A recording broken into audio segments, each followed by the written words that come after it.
जामनेर भुसावळ तालुक्यातील कुर्हापाणाचे जवळील हॉटेल देवेंद्र जवळ भरधाव वेगानं जाणाऱ्या आयशर ट्रकनं अचानक पेट घेतला।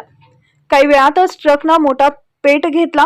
ट्रकमध्ये सल्फ्युरिक ऍसिड सारखे ज्वालाग्रही केमिकलनं भरलेले बॅरल असल्यानं परिसरात घबराट पसरली होती। सुदैवानं या घटनेत जीवितहानी टळली। घटनेची माहिती मिळताच भुसावळ पालिकेचे अग्निशमक बंब घटनास्थळी दाखल झाले।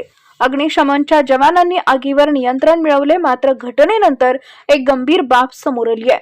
बॅरलमधील केमिकल हे उष्णतेच्या संपर्कात किंवा हवेतील ऑक्सिजनशी प्रक्रिया करून मोठा स्फोट होण्याची शक्यता असतानाही संबंधित प्रशासनाने ट्रकमधील केमिकलचे भरलेले बॅरल आठवडाभरापासून रस्त्याच्या कडेला बेवारस घटनास्थळीच पडून राहू दिले होते।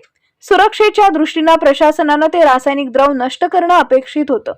आश्चर्याची बाब म्हणजे 20 मार्चच्या रात्री रस्त्याच्या कडेला पडून असलेल्या बॅरलला अचानक आग लागल्याची घटना घडली। ही आग स्वतः लावली की कोणी जाणीवपूर्वक लावली हा तपासाचा विषय बनलाय।